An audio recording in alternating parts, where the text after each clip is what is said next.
Are you coming to Rome in September? You are in luck. September is one of the most beautiful months of the year here. The city is coming back to life after the sleepy August holidays, and I can already feel a change in the air. And I mean that literally. During the day, I can feel that it's a little bit less muggy, and in the evenings, there's a touch of crispness in the air, which means you can enjoy this city to its fullest, day and night. If you're visiting Rome in September, you're going to want to know what the weather's like, what to pack and what to wear, things to do, and what you can expect. So in this video, I'm going to cover all of that and more. Stay tuned because I've got something very special to share with you if you're here on September 4th or September 23rd. All right, let's dive in. I would venture to say that the weather in Rome in September is pretty perfect. September is mostly a summer month. Fall starts on the 22nd of September. It's strange, but I find that every year, right around the 1st of September, the weather does indeed start to change. The days are still blue sky, summer hot, but the nights are starting to get less uncomfortably hot and sticky. This lasts about 2 to 3 weeks into September. And from the middle of September or right around the beginning of fall, the weather does seem to change like clockwork. At that point, it's still lovely and warm during the day, but it's starting to feel a lot more comfortable. And the evenings are starting to feel crisp with that hint of fall just around the corner. September temperatures in Rome are really perfect for sightseeing day and night. If you're wondering where you should stay when you visit Rome in September, I have a few suggestions for you. One idea is to stay at Ostia Lido. You'll have beach access and easy connections to Rome city center. September, especially the first 2 or 3 weeks, is really beach weather. And after the August break, when many locals return to work and school, you can enjoy the beach without the large summer crowds. And while it's still hot enough to enjoy the beach, the temperatures are now comfortable enough that you can take a day and explore Ostia Antica, one of the most amazing sites from ancient Rome we have here in Rome. I'm going to talk about this in just a moment, but September is peak season and hotels are at their priciest. But you're likely to find better prices and get more for your money by staying at Ostia Lido. You avoid the big crowds in Rome city center, you have access to the beach, and you can go in and out of the city as often as you like. The train between Ostia Lido and Rome City Center is part of Rome's ATAC, or Municipal Transportation System. I've got a whole video all about how to use Rome's transportation system. Suffice to say that you can get a day, 3-day, or week pass and make it easy to get in and out of the city center with just one ticket. If you do want to stay in Rome, which is understandable, I would suggest 2 different options. One would be Prati. Prati is the neighborhood just next to the Vatican. It's also just outside the city center, but you can easily access the city by either walking, taking the bus, or using the Metro Red Line A. Prati is close enough to the city center, and it is a posh neighborhood here in Rome. It's also popular with the locals for its dining scene. So you may not find that there are bargains to be had by staying in Prati, even though it's not exactly in the center. If you are on a bit of a budget, I would suggest staying somewhere just outside the city center like Termini Station or Piazza Bologna. Both of these neighborhoods are just away from the city center enough that the prices might come down a little bit. They're also both on metro lines, making it easy to get into the center where most of your sightseeing is going to be. What should you pack and how should you dress when you visit Rome in September? The closer to the beginning of September you visit Rome, the more you should pack for summer. It's going to be hot, so you're going to want to wear light, comfortable clothing made from natural fabrics like cotton and linen. I would bring a cardigan, even a light jacket for the evenings, and of course you should always bring a scarf with you when you visit Rome. In Italy, men and women wear scarves, and these can come in handy for a lot of reasons. First of all, if you're flying into Rome, the flight can be chilly, so a scarf is a great way to warm up. Also, as I said, in the evenings it can cool down, so a scarf is a quick and easy way to warm up if you don't have a jacket or cardigan with you. But there's another really important reason you should bring a scarf with you when you visit Rome in September. This time of year, especially the first half of September, I'm still wearing sundresses and long cotton pants, but also shirts like this that leave my shoulders uncovered. As you may know by now from some other videos that I've shared, to visit the Vatican or any holy site, including the Pantheon, the catacombs, the Capuchin crypt, etc., the rules for visiting those sites, along with the cultural norms here in Italy, dictate that you should not go in with bare knees or bare shoulders or bare midriffs. So you are going to want to dress light and comfortably for visiting Rome in September, which is probably going to mean dressing a little bit like this with bare shoulders and maybe bare knees. But if you're planning on visiting the Vatican, the Pantheon, or any other holy site, please come prepared with something to cover your knees and something to cover your shoulders, and this is where a scarf can come in handy. One thing I suggest to visitors who come to Rome when it's summer or when there's hot weather is to consider bringing a pair of those hiking pants that have the removable bottoms. So you can just unzip the legs, walk around Rome in shorts, and then when you get to the Vatican or any other church, you can zip the legs back on, go inside and be properly dressed, and then when you come out, you can just take them back off again. Every time I make one of these videos and every time we are in summer here in Rome, there are these discussions about how long shorts and skirts have to be, if they can come to just above the knee, if men and boys can wear shorts. This is a topic that gets discussed over and over again, and I'm here to tell you that the rules and the cultural norms are to cover your knees. So it's kind of up to you whether you want to risk being turned away, but also whether you feel comfortable not respecting the cultural norms here. As we get towards the second half or the end of September, you're going to start being able to wear t-shirts. But as I said, you might also want to carry a cardigan or even a light jacket with you. We don't get a lot of rain in Rome in September, but of course it could happen. The best way to deal with rain in Rome is to go out in it, and for that you're going to want an umbrella. You may even want to bring a light rain jacket with you, so I would suggest checking the weather forecast before you come, and if you see that it's going to rain, pack a light rain jacket and maybe a travel umbrella. But if you're not prepared and you're here and it starts to rain, your hotel should provide you with an umbrella, or if you're not staying at a hotel, you can always buy one. And if you're out and about and it starts raining, these umbrella sellers appear out of nowhere. For lots more tips about what to pack when you visit Rome in September, check out my dedicated page on the RomeWise website. I also have a general what to pack when you visit Rome page with even more suggestions. And on this channel, I have dedicated videos about what to pack for visiting Rome in summer and what to pack for visiting Rome in fall. You should also consider downloading my Rome in September ebook, which I'm linking to in the description below. This ebook contains everything I'm going over in this video today. It also contains my 3-day itinerary for Rome that's tailored for visiting Rome in September. And where shoes are concerned, my #1 rule is to be comfortable and to bring shoes that you've already broken in. In September, I suggest bringing one pair of sturdy walking sandals and another pair of closed-toed shoes. As for what you can expect when you visit Rome in September, as I've already mentioned, you can expect beautiful weather, long, sunny days with very little rain, and comfortable evenings. And you may be surprised to find that September in Rome is packed to the gills. I remember the first time I visited Rome in September, which is when I met Alessandro, my husband, the reason that I live in Rome. The year was 1997. I was traveling with a friend and we were making our way down to Rome from Venice. And I remember using our guidebook and going to these phone booths and calling up hotels trying to find a place to stay. And all the hotels in Florence, Siena, and Rome were fully booked. I could not understand it. I thought, summer is over. Everyone should be gone by now. Well, yes, the summer visitors were indeed gone, making it a beautiful time of year for the kind of visitor to Italy who craves a quieter, slower-paced experience here.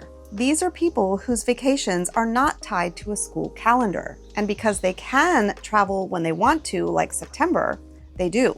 And they come in droves. They come to enjoy the beautiful weather. They come to avoid the summer heat and the summer crowds. And this makes September and October the busiest time of year in Rome. The crowds don't really dissipate until around early to mid-November. Now, I do have a hot tip for you.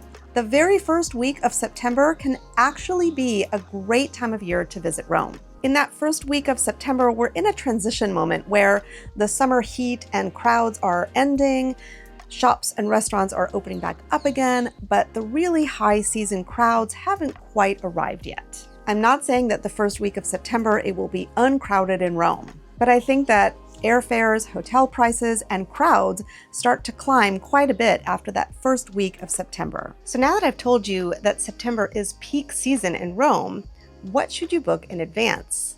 Pretty much anything you really want to see in Rome, you should book in advance year-round at this point. I suggest booking in advance even in low season, but because September is such high season, things do sell out. And by the sites you most want to visit, I think for most people that includes the Colosseum and the Vatican. I have lots of videos on this channel about booking these sites in advance, including a new booking system at St. Peter's Basilica. It's still completely free to visit St. Peter's Basilica, but there is a new system in place that allows you to book an audio guide, and the audio guide gets you into a shorter security line, or it's supposed to. For all my tips about booking Vatican tickets, Vatican tours, check out my Vatican playlist, which I'm linking to in the description below. And for the Colosseum, I recently did a roundup of all the Colosseum tickets with my top tips for how to book the tickets you want. So you can check that out. It's linked in the description below. If you're interested in visiting the Borghese Gallery, I suggest booking this long in advance because these tickets do sell out. Some other things you may want to book in advance when you're visiting Rome in September include the papal audience, a visit to St. Peter's tomb, and any restaurants that you really want to try. I know for many of you, you don't really want to book restaurants in advance. You just want to kind of wait and see how you feel. Yes, you will always find something to eat in Rome. But if you have any restaurants on your list, some restaurants that you've researched, some restaurants that you've seen on my website, you are probably going to want to book those in advance. I have a whole page on the RomeWise website called What to Book in Advance and When to Book It. It's linked in the description below. Lots of the delicious summer fruits and vegetables are still in season in early September. This means tomatoes, peaches, plums, peppers, and eggplant. Now, I used to say, please don't look for artichokes in Rome in September. They are not in season. And it is absolutely true. They are not in season in September, and you won't find them in traditional Roman restaurants. But at this point, it turns out you can have artichokes year-round in Rome. Tourists want them, and even Romans eat them. So you can find them because the artichokes are either frozen or they're coming from someplace besides Rome. There are a few things that are in season right now in Rome, and they are wonderful. This is the time of year figs are in season. You're going to see white and black figs. Both are delicious. You might find fig gelato, and you're definitely going to see a lot of panini with prosciutto and figs. Grapes have been coming into season, but of course in September and October, they're at their best. Another food in season right now that you're going to start seeing in the markets is called fichi d'India, which means figs of India. We also know these as prickly pears or tunas. They are native to Sicily, but you're going to see them in the markets in Rome in September. Another food you'll find right now in September and through October are white truffles. You can pretty much find black truffles almost year-round, but white truffles are delicate and they can only be found in season, and that means right now through October. There are no major holidays in Rome in September, but there are a few interesting events you may want to know about in case you're here then. On both September 4th and September 23rd, something amazing happens inside the Pantheon. You may know that the Pantheon is the oldest preserved building we have from ancient Rome in Rome. It was originally built during the reign of Emperor Augustus and was subsequently rebuilt under the reign of Hadrian. We don't know exactly what the Pantheon was used for. It was not a temple to all the gods as many guides would have you believe, but we do know that the oculus in the ceiling is the only source of light. We also know that during the day, when the light comes in through that oculus, it makes a sweep around the building. And this sweep of light is at different heights at different times of the year. And interestingly enough, on certain special dates of the year, such as Rome's birthday, April 21st, Emperor Augustus's birthday, September 23rd, also the beginning of the fall equinox. And on September 4th, which was a day to honor Jupiter Optimus Maximus, the most important deity of ancient Rome, the light coming in through the oculus does something amazing at midday. Now, because of daylight saving time, this actually happens at 1 p.m. On September 4th, the light from the oculus hugs the doorway, which has the same diameter as the oculus itself. This creates something called an arc of light. On September 23rd, Augustus's birthday, this same light beam lands just above the doorway, creating another beautiful effect. So if you're in Rome on either of those dates, I suggest getting down to the Pantheon at about 12:30, 12:45 and watching this happen. Because you now have to buy tickets to enter the Pantheon, you could book your tickets in advance if you want to. I've got a video about how to do that. Or you can just come down when you want to go in and wait in the cash line, which moves much more quickly than the credit card line. If you can't make it to the Pantheon exactly on September 4th or September 23rd at 1 o'clock, you could go on 1 or 2 days surrounding those dates and you'll see the phenomenon pretty much the same way. Now in September, there may be events in Circus Maximus. You can check the Rome Tourist Board. We also have a page called Rome Events in September, which we keep updated. So you can check there to see what concerts and other events may be happening in Rome when you visit. On that page, we also share updated information about museum exhibits. For 2 days in September, we celebrate European Heritage Days. These dates are typically on a weekend and they change from year to year. Many archaeological sites and museums across Italy, including, of course, Rome, stay open late, for free or for the nominal price of €1. Sometime in early September, they start to release which sites will be participating, so check the Rome website for details. You might also want to check some of the official websites, which I'm linking to in the description below. In September, there are 2 dates when you can visit sites for free. On the first Sunday of every month, state-run sites and museums are free for everyone across Italy. In Rome, these sites include the Colosseum, Roman Forum, Palatine Hill,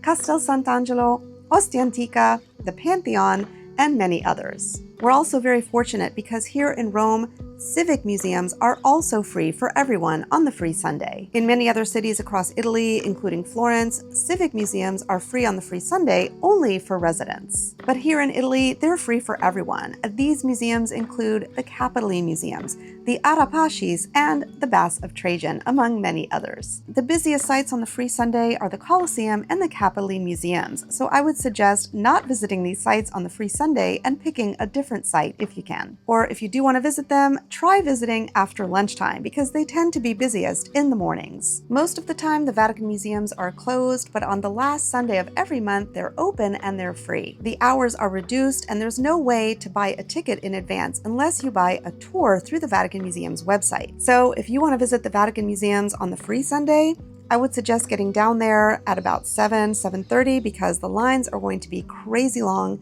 and you should expect huge crowds. But if you can avoid visiting the Vatican museums this day, I think it's a better idea to have a ticket that you can purchase in advance so you have a scheduled entry time or tour. But if you have limited time, this is your only day you can do it, or you're on a budget, this is a great way to see the Vatican museums for free. Remember, for updated details on Rome events in September, check out my page, which I'm linking to in the description below. September is a great time to take a day trip from Rome. The weather makes it comfortable to explore ancient Roman archaeological sites like Pompeii, Hadrian's Villa, and Ostia Antica. They're still offering visits to the Gardens of Nympha, one of my favorite day trips from Rome. You may want to take a day trip to Florence. I've got a whole video all about this right here.